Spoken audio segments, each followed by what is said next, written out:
Someone hit record. Got it. Unable to access your Facebook. Uh-oh. Sometimes it does that. Well, I guess we won't go live on Facebook then. No. Let me try one last time. It's been doing that to me lately too on Really? Facebook. Mhm. Yeah. Oh, there we go. Success. All right. Worked.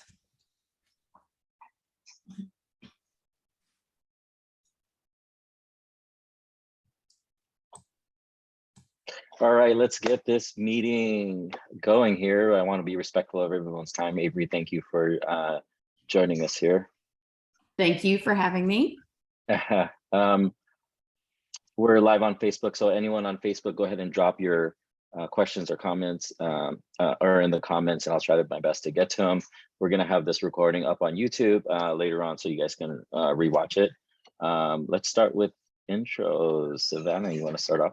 Yeah. Hey, everyone. I'm Savannah Arroyo. I'm a registered nurse. I live here in Los Angeles, California. Started investing in real estate beginning of 2020, started single family homes, and then quickly moved into multifamily syndications, started raising capital and created a brand, Net Worth Nurse, to do that. So we have 4 syndication deals, just tipped raising over $3 million, mostly from healthcare professionals. And Alex and I kind of just joined forces to speak to healthcare professionals about real estate. It's our passion. So if anyone's new here, if this is your first meetup, it's super casual.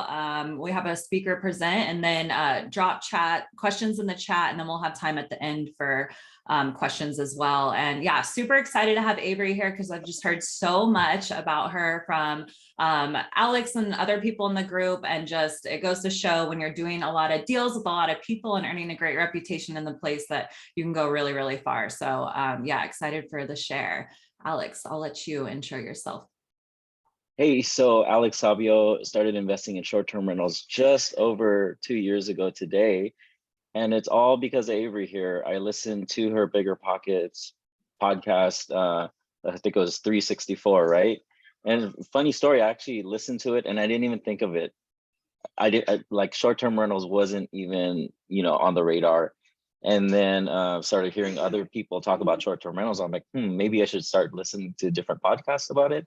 And then I'm like, wait a minute, I actually listened to this because it was on my history, and I actually added her on Instagram and commented on one of her posts for some reason, but it was one of the best decisions I ever made. The best decision I made in my real estate career is getting into short-term rentals, just because what it's done for me, what it's done for my family. And, if you know me, I'm all about giving and helping others out. And I just kind of shared every piece of knowledge I had out there. Everyone does come to me for questions regarding short-term rentals, or how do you do this, how do you do that? But I'm here to let you know that Avery Carl and Luke and her whole team, they're the gurus. They're the ones that taught me pretty much everything I know about it. So Avery, thank you for coming on. Yeah, thanks so much for having me. That's quite an introduction. I think you're giving me a little too much credit, but I appreciate it. Yeah, so Avery, why don't you tell us a little bit about yourself, how you got into the real estate? I know I've listened to that story several times through different podcasts, but maybe some of the people here, how you started getting into real estate.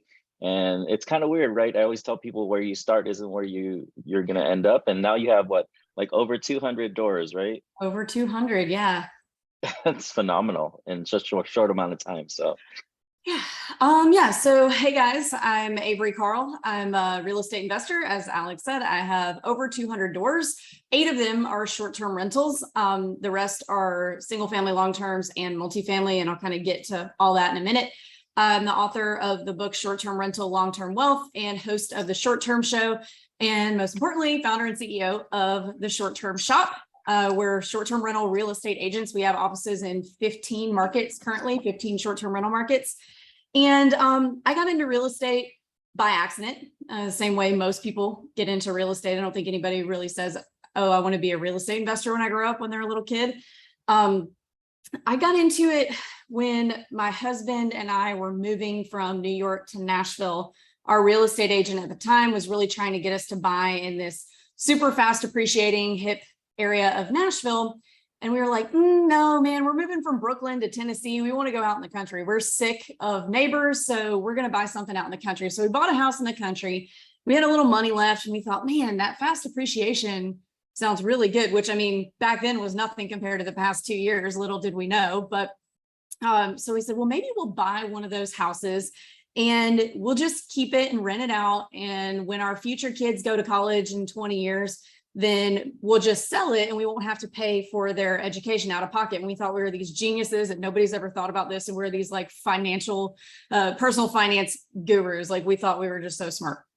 Didn't even know it's called real estate investing. So we did buy one of those houses and it was a really good deal for a long-term rental. And the mortgage on that was $647 a month. And we were able to rent it for $1,500 a month. So it was a really good deal. And when we got that first rent check on that, at the time I was making $37,000 a year as a marketing manager in the music industry. And so $1,000 a month almost, is a lot of money when you're making that much money. So we thought, man, we need to do more of these. And so then we started listening to all the podcasts and reading all the books and actually educating ourselves on the huge investment that we just made. And we had one down payment left. And we thought, well, what can we buy that's going to make us the most amount of money the fastest? And by one down payment, I mean, we had like $20,000 maybe. We didn't have a down payment for like a 20-unit apartment building.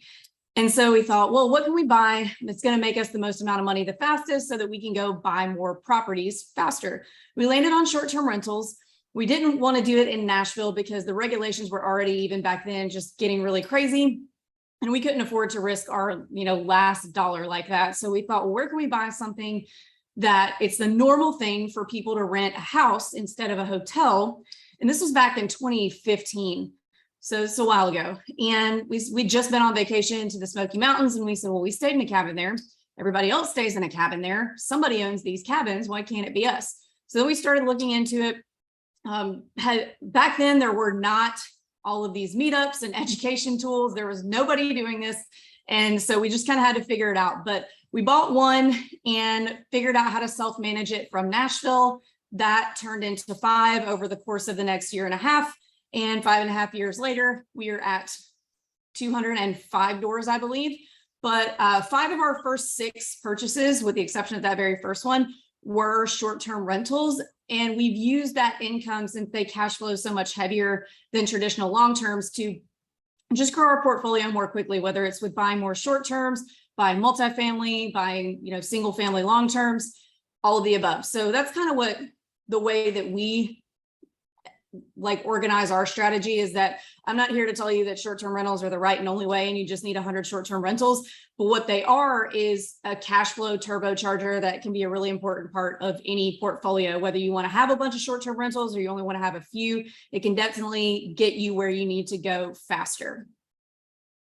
I love it. I think the title of your Bigger Pockets episode, it says like snowballing 6-figure short-term rental profits into like whatever it is, right? That's exactly what happened. And it's crazy how much short-term rentals, how much money it really generated, because you've done this in such a short amount of time. Avery, what was the climate like in 2015? I mean, you guys are the almost pioneers in it. I mean, I know short-term rentals were around in the Smokies way before, Airbnb was even a thing, but you guys have like the longest Airbnb listing in the Smokies. Am I correct with that? Yes. So it's the longest standing one left. There were people that were on there before us, but they've since sold. So one of our listings is the longest running Airbnb on Airbnb. Right. There's people that on Vrbo that have been on there longer than us for sure. But now we have all of these apps, and like you said, meetups, we have all of this software. I'm hesitant when I have a key, like in one of my beach markets, I don't have a Wi-Fi door lock or anything like that, but I just have a key. Is that what the climate was like back then, and with the apps or anything? Or are you just messaging everyone on Airbnb, just free texting? Yeah, so back then there were no apps, or if there were apps, they were in their infancy and hadn't really reached anywhere near the levels that they are now. So we just had the Airbnb and the Vrbo apps, and we had the calendar synced.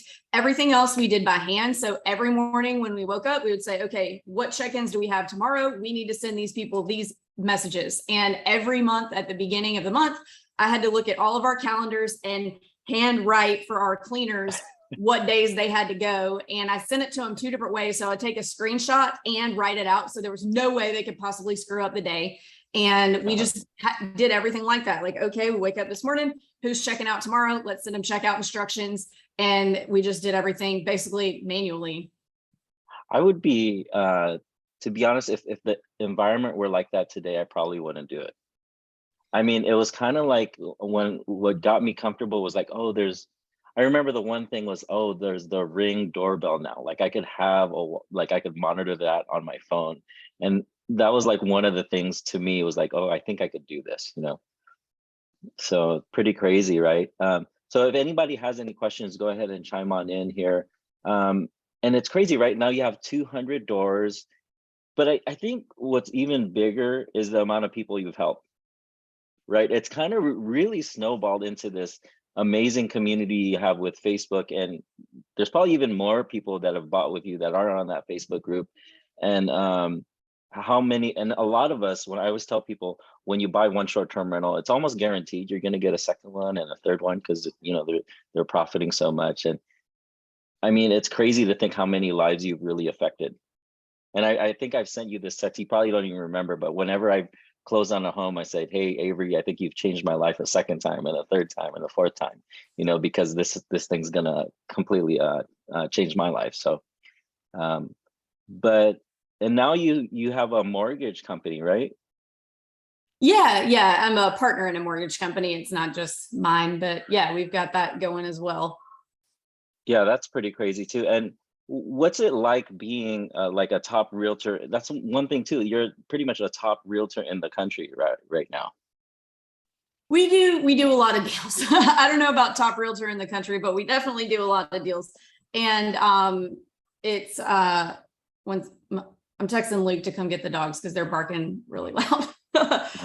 And they're being really distracting. So it's definitely stressful because you're dealing with a lot of personalities at one time and everybody, it's a really, really big investment. And I turn into the worst version of myself. Luke turns into the worst version of himself. We all are the worst versions of ourselves when we're making these big purchases, and everybody communicates that differently. Like some people cuss me out. Some people are like super nice and just like really, really scared. And you just want to like give them a hug. So it's, managing a lot of personalities and helping them through of like, okay, this is going to be okay. This one thing is not a big deal, or maybe, this thing is a big deal. And we need to go find another one. And I know you're really attached to this one, but we're going to find you one that's just as good. So, there's a lot of emotions involved with everyone's deals. So it's a wild ride, but we're really grateful for it. And it's been very rewarding because, people like you, the best thing, like it makes my day every time when somebody sends us a text and says like, hey, you really helped me, or you really made a difference. And I'm so glad we bought this and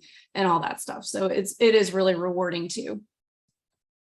Yeah. And I think another thing that helped me out is getting on the call with you a little over 2 years ago. And I just remember the term hand holding.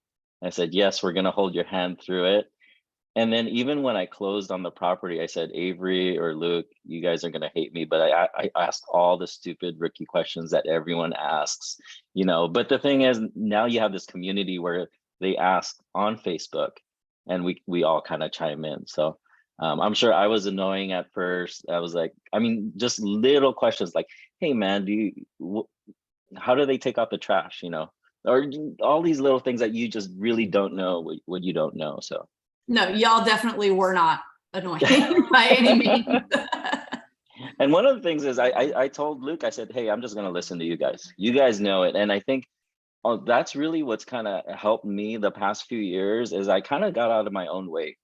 I kind of said, you know what, I'm just going to listen to people who have done it before, and I'm going to do the Burger King method. Like, I'm not going to try to like reinvent the wheel. I'm just going to like put a Burger King next to a McDonald's and, hopefully I'm successful that way too. So.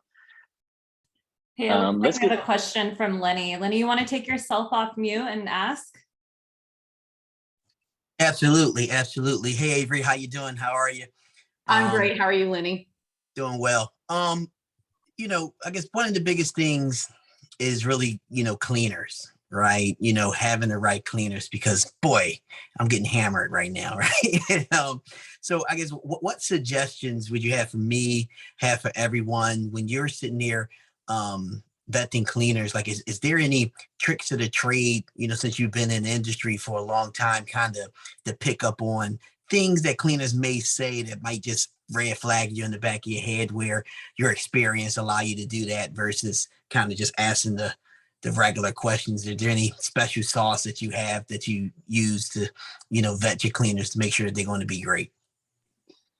Well, it's just like making any hire in any profession. I think that it's the communication style and the comfort of communicating with your cleaners is really going to be what makes or breaks it. Like, yeah, some cleaners are going to do a better job than others, but if everything else is equal, if they're all doing roughly the same job, what it's really going to come down to is, do you guys communicate well? Like, we just lost a cleaner at one of our properties, and we hired 3 and got rid of 3 in a row on three cleans, like in a month, because trying to find that right one. So if they're saying something or doing something or like pushing back on something that shouldn't really be a big deal, and I say this with a lot of experience too, so you know, it's easier said than done, but if they're like pushing back on things that really they shouldn't necessarily push back on, that's kind of weird, that might be a red flag. Like we had one that would not sign a slip and fall, and for those of you who don't know what that is, it just says like, hey, I'm not going to sue you if I slip, you know, in my own, you know, if I leave some mop water and I slip, I'm not going to sue you.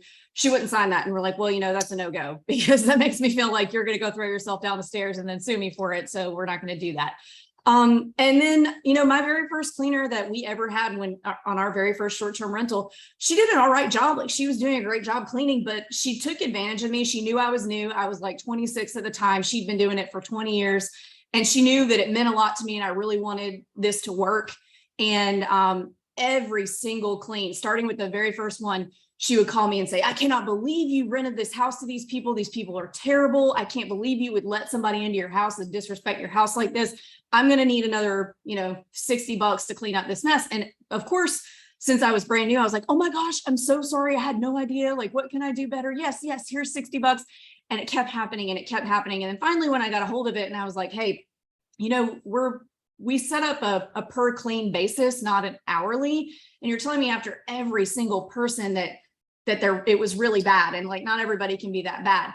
And it was like a big thing. She got real mad at me, and I could just never quite get that rapport back. And eventually there were a few times that I was like in the area showing cabins, and I would pop in and before she went in and see if it was bad, and then wait for her to text me and tell me it was bad. And after enough of that, I had to get rid of it. But, you know, that was my fault for not setting my standards and boundaries up front.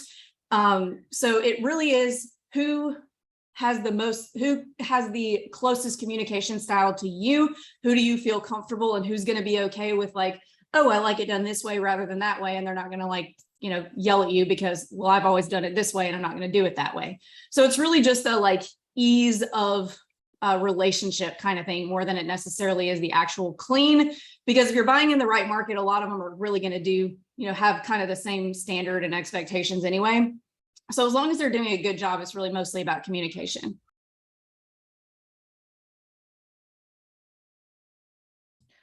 Yeah, I love that. I found that even in other areas of business, like communication and any aspect is so important when you're partnering up with people or having any sort of working relationship with people. So yes, love that point.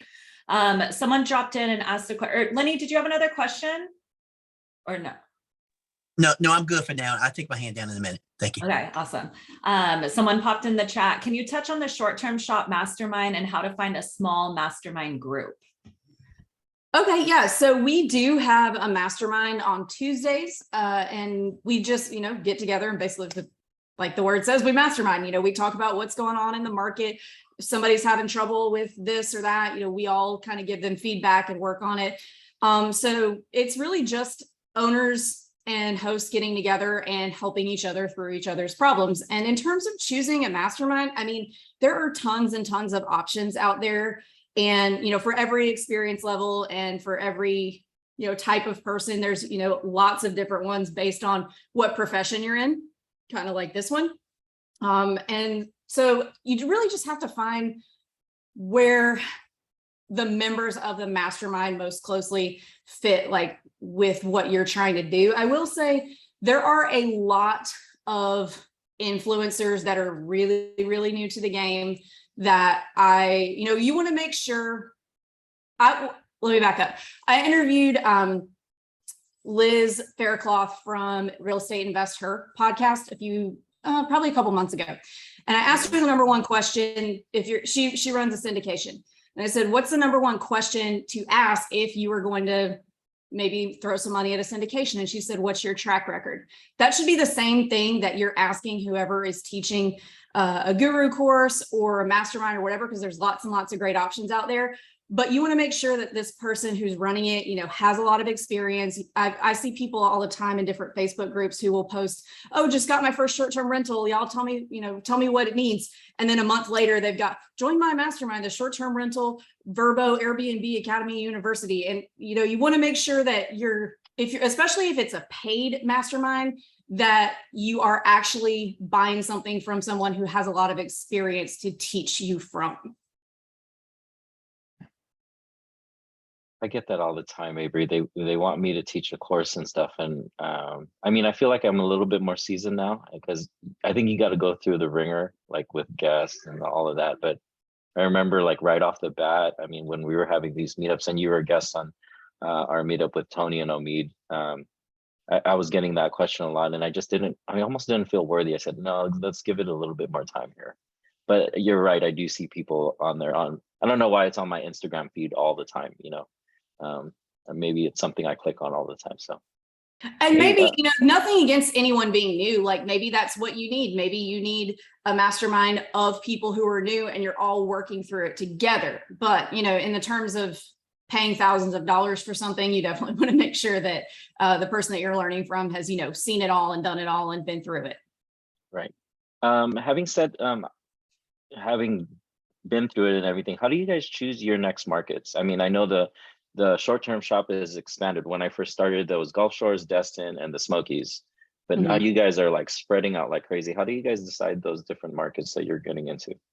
So they have to meet a few basic criteria. So we focus on regional drivable vacation destinations. So, that knocks out any metro market basically, or any, small places where people actually live. So we focus on areas that are regional, drivable, mature vacation rental markets. So, the Smokies makes sense for obvious reasons. We've already talked about that. Like when we opened up on the Emerald Coast, like Destin, Florida has had vacation rentals since before there was electricity, and there's very few hotels. So we try to stick to markets that are similar to that.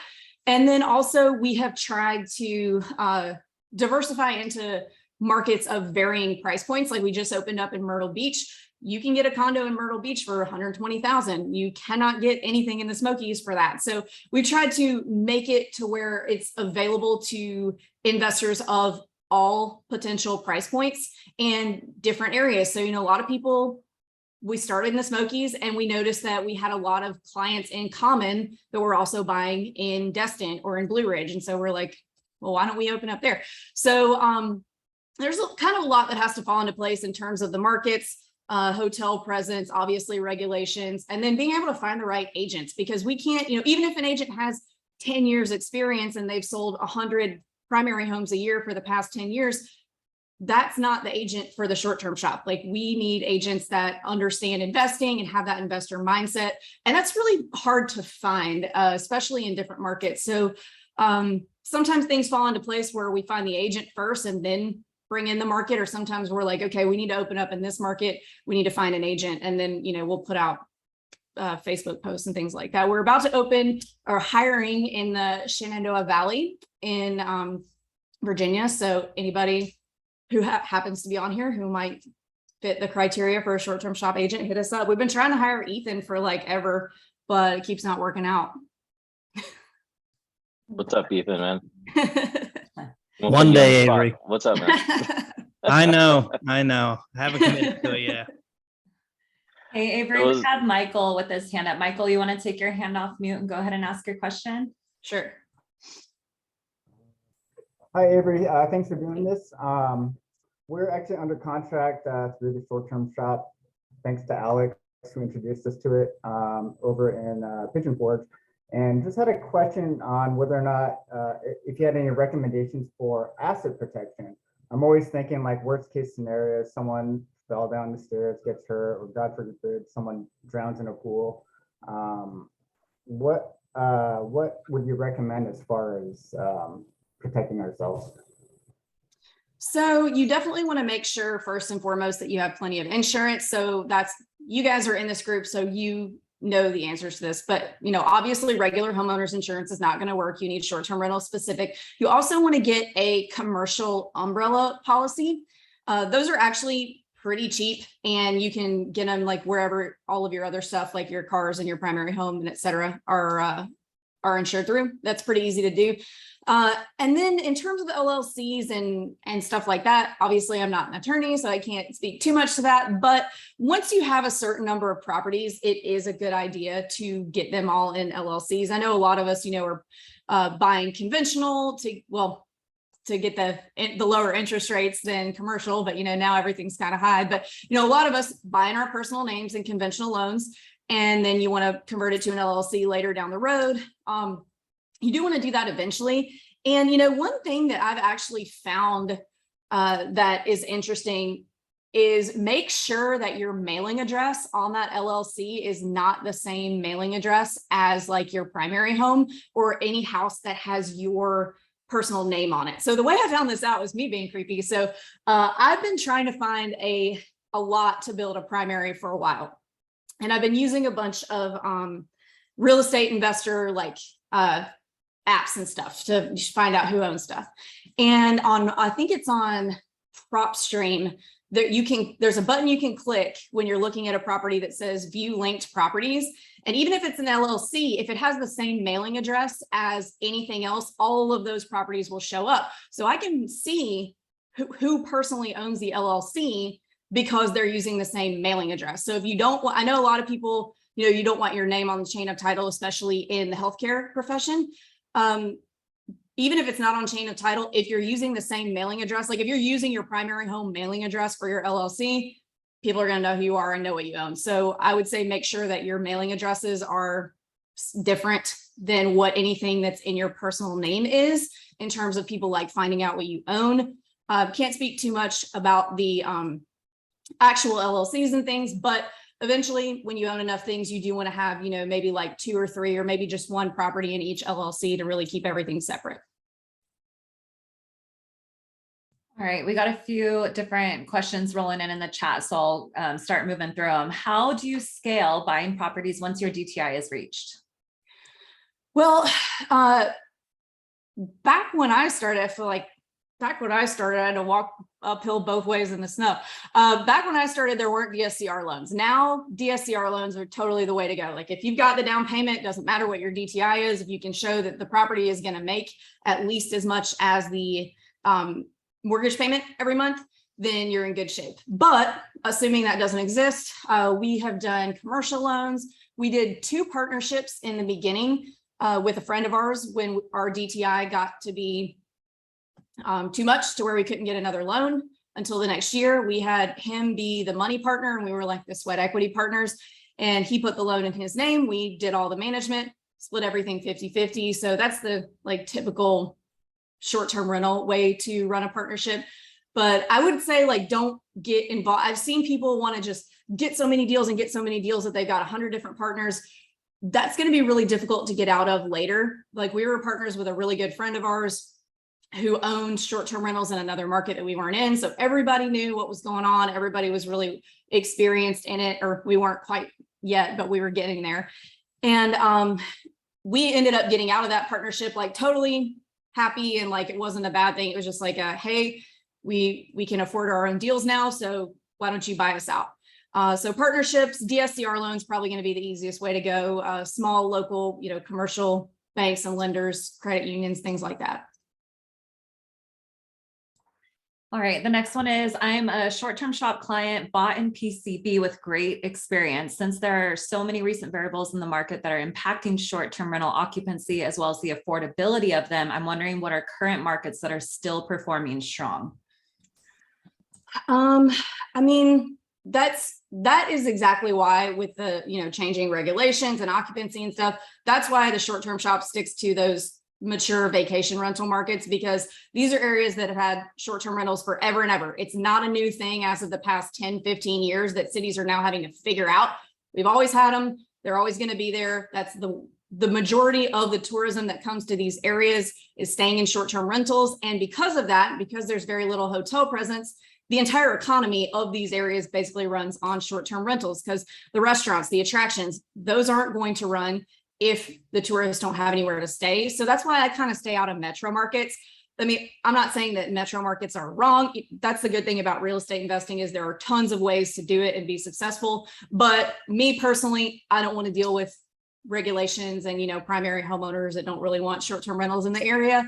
So that's why we stick to those markets that we're in. But specifically, like Panama City Beach, always a good one where you bought Smokies, anywhere on the Emerald Coast. Forgotten Coast in Florida that's a sleeper hit. That's where I bought my most recent one last year. So it's just east of the Emerald Coast. And right now it fits all of the other criteria for us, but it's still very, very in the past in terms of the vast majority of the short-term rentals there are on like 2 or 3 of these big archaic property management companies. So there's not a lot of owners there that are really optimizing. And so there's not a lot of really good data on how properties can perform, which to me, I'm experienced, so that doesn't scare me. I know that I can do that. You guys, some of you who might be newer might want to see a lot of data, and that's totally fine, but that's a really great kind of emerging market. Crystal Beach, Texas, we're in. Broken Bow is always a good one. That's a pretty high-end market, which I was kind of surprised when we got into that market to hear that it was high-end, but all those cabins out there are beautiful.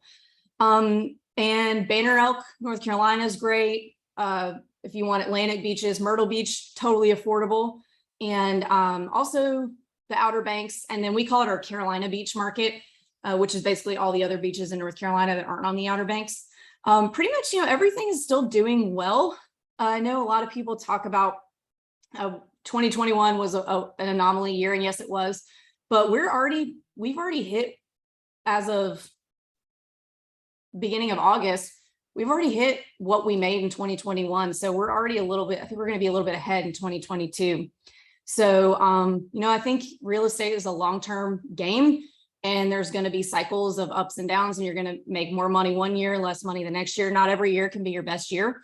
So the time is going to come when you made more money last year than you did this year, but that could change next year. So just keep that in mind.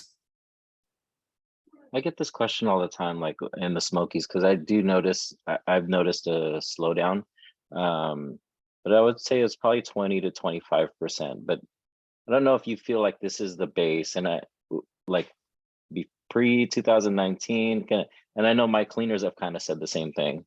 They're like, oh, we're just not getting as much bookings anymore. Actually, one of them came to me and said, hey man, you need to start allowing pets now, because we need the work. I'm like, well, you didn't want to clean up that crap earlier, but yeah. So I don't know, you've been in the market a little bit longer. I mean, do you feel like this is kind of on the slower end, or? I think it's overall a little bit slower than it was last year, but nothing like in 2019.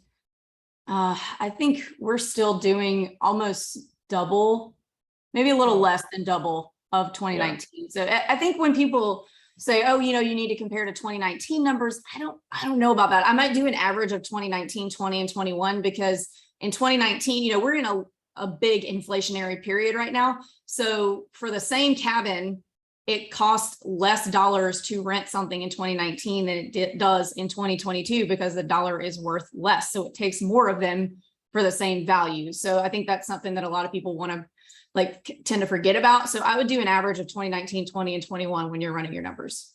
Right. Yeah. And even we'd look back at what these cabins sold for, 5, 6, 7 years ago, and they're like $400,000. And everyone always says, man, I wish I would have bought it then. But they weren't making that much. Short-term rentals weren't like that big of a thing, compared to now. And then COVID kind of put it on steroids for us here. Yeah. So, and optimization tools put it on steroids too. Yeah. Do you feel like there's a possibility of saturation because there's so much people going into, like, I'm in the Smokies, right? And I have a big fat mouth and I talk about the Smokies all the time. And then my partner got into it, Tony Robinson, and he talks about the Smokies all the time. So kind of everybody got in there.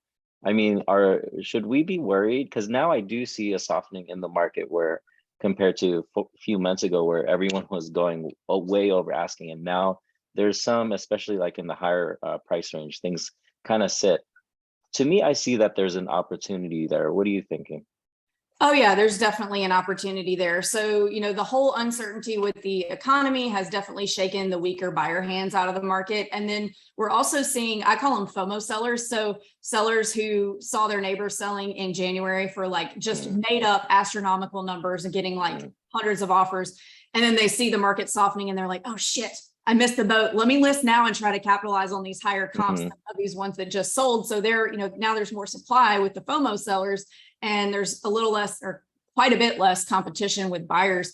So I would say now is the best time in the past 2 years to be able to get under contract. Like this time last year, you had to offer $100,000 over asking on everything just to even be considered with an appraisal gap. You couldn't choose the property. You had to just like offer on everything and hope you got something. And now you can offer under asking. You can negotiate. You can ask sellers to contribute closing costs. So you have the ability to actually negotiate now, whereas before you had to just like take what you could get. But so I think there's a lot of opportunity there. While there's uncertainty in the market, there's always opportunity. Yeah, I feel the same way. I'm broke right now. I don't have any money, so. I'm laughing at Neil in the chat. Neil's selling his 5-bedroom in the Smokies with us. It's actually the same floor plan as one of my 5 bedrooms, if I remember correctly. So it is, yeah. And in the same neighborhood as me. Yeah. So y'all buy Neil's. Let's buy Neil's house. He put the Airbnb link. He even has the link. Thank you. And Avery and Neil has already made it turnkey for anyone. So anyway. Yeah, and for anyone who, Avery just gave us a huge list of all these hot markets, and I know everyone was like, oh my God, I didn't write them all down in time. I just dropped the link for where the recording of this video will be uploaded later so that you guys can rewatch that. That was an amazing list. Thank you for that. They're also on the front page of my website. So. There you go. Another question we got in here. What are Avery's thoughts on doing midterm rentals in large cities that have extremely strict short-term rental regulations? So I've been getting asked this a lot lately, and midterms just are not my thing. I think that there can be a lot of opportunity. I had a guest on the short-term show, Karan Narang, who was on, I think he was in one of the first 10 episodes, maybe. His strategy I thought was really good. It was partnering with local insurance companies. So, if somebody's house floods or something and they need somewhere to go for 3 months, they put them in your house. I think having some strategies like that can be a good way to go. I hear the word travel nurse constantly, and I don't think that depending on one subsect of one profession is a good strategy. I think you need to have other ones. For me, it's probably not something that I'm ever going to do, but if you just like, if it's a price thing maybe, and you just like, I really want to be in Dallas, and so this is the only way I can do it. There's definitely a time and place for everything, but it makes me nervous when I hear, like, every time I hear the word midterm, I hear travel nurses, and y'all, like, there's only a certain amount of them in the country. And if we're all targeting, anytime you use the word target, I feel like your opportunity shrinks. So midterms, you want to just make sure that there's enough. And I mean, they've been around for a long time too, just like, before they were called STRs, they were vacation rentals. So now corporate housing, midterm. So you just want to make sure that you have enough avenues and that you're not just depending on one small subsect of a profession. But yeah, I think they can be a great way to go, especially if the way Karan did it, he didn't even have them furnished sometimes. So, I mean, that's a really cool way to go because you're getting a lot more money than what the regular monthly rent would be because it's insurance companies, but you don't even have to furnish it. So that was definitely a cool strategy that I was impressed with. Another question is, my husband and I have been investing in real estate for 4 years now. We've only been doing flips. We're just now trying to enter the short-term rental space. Would you recommend to stay close to home for the first one? We're from Cleveland, Ohio. We're looking in Hocking Hills, which is like 2 hours away. Or would you recommend to go to a market further away? It just depends. So not everyone can always live like within a few hours drive of the best place to invest for them. And it just depends, like, is it a price thing or is it a comfort thing? I would say if it's a comfort level thing and it's just, you're not going to be able to sleep at night if you have to get on a plane to get to your short-term rental, then invest closer to home, because the goal is not to make you so stressed out that you can't sleep at night. The goal is to build wealth so that you can be comfortable. So if there's something that's going to make you so uncomfortable that you can't just enjoy what you're doing, then I would say stick closer to home. But if it's a price thing, then I would say there's lots of affordable markets out there, and it's really more of a mindset of just getting over like, hey, you know, if I'm in Mississippi right now and if a toilet breaks at my house in Tennessee, I'm going to do the exact same thing as if one breaks back here in the same room with me. I'm going to call somebody because I don't know how to do that. And I would imagine that most of you don't know how to fix toilets either, and you would have to call somebody. So it's just like a mindset of, oh, it's 1,000 miles away or it's 10 feet away. I'm still actually performing the same exact task as if it were 10 feet away. Another one. Can you please talk about a couple of things? One, choosing your market and first property, which we've kind of nailed through that. What are basic things to think about and what resources are there to do your research? And then two, managing your first property. What are good rules to live by for success or helpful, affordable tools? Okay, wait, go back to the first part of the question. Choosing your market and first property. What basic things to think about and what resources are there to do your research? Okay, well, first you want to figure out what your price point is, because you're not going to be looking in Aspen if your price point is 250,000. So figure out what you can afford comfortably and then choose the market from there. I'm always going to say regional drivable vacation market. They're just the safest regulations wise. They're the most investor friendly in terms of all that. And, you know, find the one that makes sense for you and just, you really just pull the trigger. Like that's really all you have to do. In terms of data and figuring out what properties should make, there's lots of great data sources out there. There's obviously AirDNA, which is paid. There's Rabu, which is free. There's the market dashboards function within Price Labs, which is also not free, and it's only a 30-day snapshot, but it's still pretty cool. Then there's also a new one called STR Insights that's very cool. It's also paid, but I do have a discount code. It's strinsights.com/STSVIP15. If you guys want a little discount on it, it's a pretty cool tool because it shows you the data on performance of the properties, but it also shows you the purchase prices, the relative purchase prices. So you can kind of figure out what's going on without having to go to too many different websites. Yeah, we actually just had Kenny on last week or 2 weeks ago? Pretty cool tool there. Yeah. STS VIP 15 will get you 15% discount. Awesome. And someone's asking for that slip and fall form. Can you share it? Did someone? I would have an attorney write that up, because last thing I want to do is give you my form and there's some kind of a hole in it and you use it and then somebody sues you and then you're like, well, Avery Carl got me sued. So have an attorney write it up in the state that you have your property in, so that they're writing according to that state's laws. Yes, sound advice. Love that. And then can you speak on the benefit of owning the property versus rental arbitrage? Totally. So rental arbitrage can be a really great option if you're not able to buy a property yet. So if you don't have the cash, maybe you don't have a DTI or in between jobs or whatever, it can be a really great way to build some capital and some experience at the same time. The problem with that is you don't have any control over your property. Your landlord does. And I like to look at it as it's a really great way. It's a means to an end. So you can arbitrage to get that experience, get that cash flow so that you can start owning the properties. But doing a bunch of arbitrage should not be the goal. It's just a means to an end. Owning the asset is building wealth for yourself. Running it as arbitrage is just creating a job for yourself. Yes. And then can you speak a little regarding how much capital we should have to purchase our first short-term rental? We reside in Florida.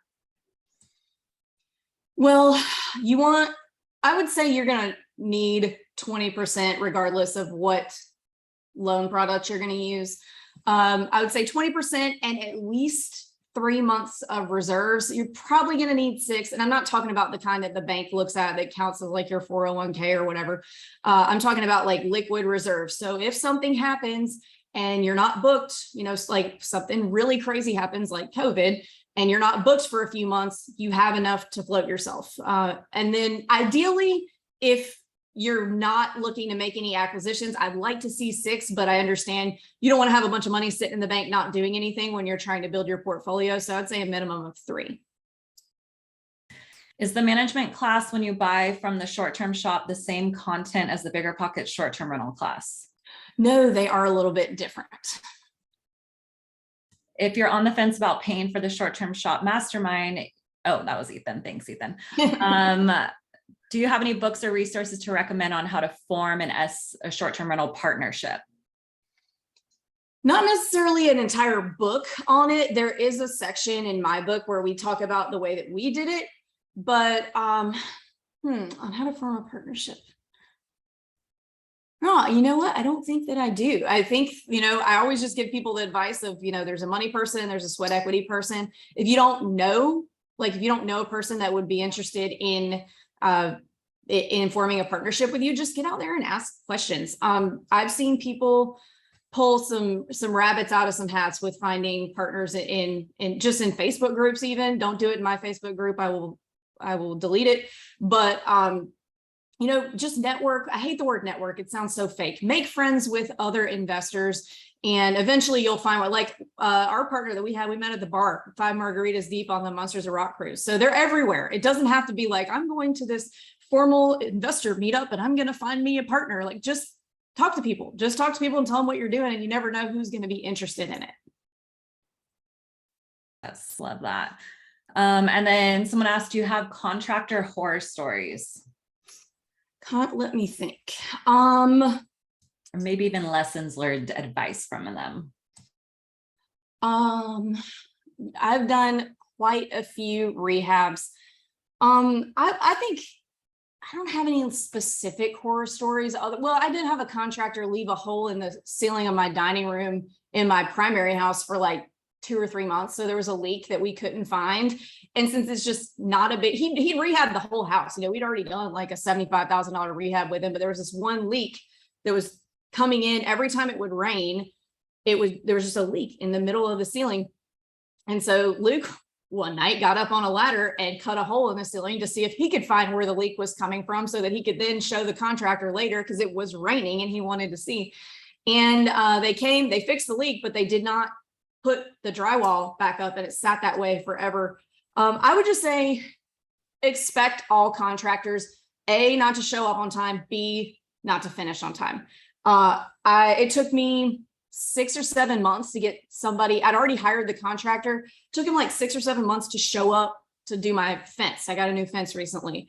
And I found it's just like that. You just have to be prepared. They're not ever, I think a lot of people make the mistake of thinking that contractors do one job at a time and they're only working on your job right now. And that's just not the case. You know, they're always working on multiple jobs, and you just have to kind of understand and budget your time and your money for them not showing up on time and then not finishing on time. And it's not because anybody's necessarily like not doing a good job on purpose. It's because things happen. They can't work outside if it's raining. If their crew is caught up, you know, if one project gets delayed, it affects every single project that they're working on. So my best advice on contractors is no, they're going to take longer than you think, and it's probably going to go over budget. Yes. Hey, Avery, so you're getting into multifamily now, is that correct? You're getting Yeah. larger multifamilies. Have you ever thought about like putting some short-term rentals in there or midterm rentals? Or is that just kind of your long-term thing, and then you're gonna have your short terms and in your vacation? We're keeping markets? our silos separate. So I'm only, because we buy in different types of markets. So if it's a short term, it's going to be in a vacation market. If it's a long term or a multi, it's probably going to be in like a small to medium size metro area. Also my long terms, I have a manager on all those, or different managers on all of them. So it's not really something I want to get involved with, where I have a property manager managing 20 units and then I'm trying to short term however many in there, and it's like all a mess. Just like to keep them separate. One strategy per type of property. Yeah, I think that's my problem. I'm kind of scatterbrained and I'm like, oh, I should do this, and it's the next thing. One other thing, and I thought like Luke was managing a lot of those. And I'm like, man, that's crazy. You guys have all those doors and he's self-managing all of them. No, just the short terms. Just the short terms, right? So I did one thing this week, or actually last week, I hired a virtual assistant. And I know Amazing. you guys should have done it so long ago. I'm so kicking myself. Tom Ackley actually helped me out there. But how much can someone be almost passive in this? And I know there's all of these apps that kind of help out. And I've heard some stories where and a lot of them are like physicians that are like really busy and they just hired virtual assistants for everything. Can someone be completely passive in short-term rentals? Is that a possibility? And if so, like how involved are you guys still with this? Because you guys are like, I'm sure you're busy as all hell. So yeah, we have between Luke and myself, not including the short-term shop, we have 6 virtual assistants. oh, wow. I have 3 and he has 3, but wow. not, they're not all for the short-term rentals. I would say you're never going to be able to just like buy a short-term rental and have it be like a crock pot, like set it and forget it. And you can walk away completely unless you've got a property manager doing everything, like a full-on property manager. We're still, I would say, like 15% involved with our short terms and our one. So we have one VA who that's what he does, is manage the short terms, but he also has other jobs outside of just the short term. So we could add more on for just this one VA. I think we'd probably get him to 10 or 12 before it would have to be his full-time gig, but we're still having to manage our system. So we're not managing our properties, but we're having to manage the managers and systems. So, if a guest like wants a discount or whatever, or they're being difficult, well, that's not something that the VA can really decide. This is what we need to do, or we are going to give them a discount. So, we're still making those decisions, telling them how to, handle it. So I'd say we're still like 15% involved in the management, even with a VA. Yeah, it should have done it so long ago. It's kind of nice, The one thing I tell people now, like, I mean, just the last week, I say, when setting up the home, the short-term rental, a lot of times I'm there 12, 16-hour days or whatever, and I'm there for a week or two setting it up. I should have went into it with the mindset that I'm going to hand this off to somebody else. And I should have and I thought I took videos of everything, but then now you're like, oh, I'm 2,000 miles away. I have like, all these other videos that I want to create. So that way I get handed off to the VA. Like almost like there was an issue with the refrigerator, and I was like, well, if we had to try to get it under warranty or whatever, what's the serial number and what's the make and model? And that's something that a VA wouldn't know, Yeah. But these are little things that you learn along the way here. Oh yeah. And we've got spreadsheets now that say all of that, on all of our properties, we have a spreadsheet with an HVAC column that says exactly when we replaced it and what it is. So we kind of know, all right, this one's at about 7.5 years, or this one's about 10 years. So we need to start maybe budgeting to have to replace this soon. So we keep track of all that stuff. Yeah, that's actually an opportunity for someone to make an app out there, if someone's smart enough, and like it will notify you like, hey, you need to change out your, all of these, filters or whatever it is that needs regular maintenance. So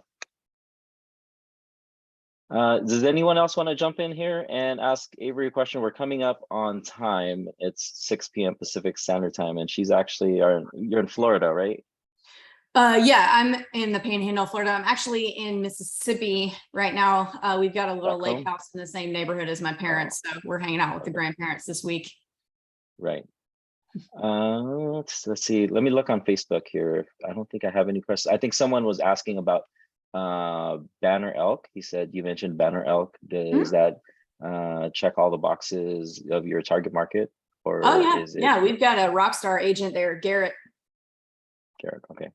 Yeah. So Avery, one other question is like, where can people get a hold of you? And if they're interested in a certain market, I mean, how do they get a hold of that agent? Okay, so if you, after this call, you're like, I want to buy with a short-term shop in whatever market, you email us at agents@theshorttermshop.com. I'll put it in the chat. agents at theshorttermshop.com, or join our public Facebook group. If you're not an actual short-term shop client, we've got a private group for them, but we've got a public group that is the same name as the book, Short-Term Rental, Long-Term Wealth. Or, I mean, we've got a YouTube channel, or hit me on Instagram is like the social media that I pay attention to the most. So it's Instagram at the Short-Term Shop, or join our Facebook group, follow our YouTube, you know, all the stuff. All right. So I think that's it. We're going to go ahead and call it. But thank you so much, Avery. I always like when I went on your podcast, I got hit up so much, you know, but I always love having you on. But thank you again for coming on. Thank you for your time. Yeah, thank you so much for having me anytime. And so this will be on our YouTube channel, right, Savannah? We'll probably have it up within the next day or two if you guys want to rewatch it. Yep, I'll drop the link again now. Awesome. Well, thank you everyone for joining in. Next week, if you guys want to come hang out, I'm going to be talking about multifamily syndications. I know in this group we do heavy short-term rental. So I'm going to be putting multifamily on the spotlight. I'm going to be showing my most recent deal that I did, and then I'll show returns, what it looks like from a passive investor standpoint. And then also as an active investor, being a GP on the deals, what kind of returns you can get. So I'm going to break down a multifamily deal next week. So if you guys are interested, come and hang out. And yes, thank you again, Avery, so much information here. I'll upload that onto YouTube later tonight, so you guys will all have access and you can replay it as many times as you want. And thank you all for being here. Have a great night. Thanks, y'all. Bye, guys. Thank you, Avery.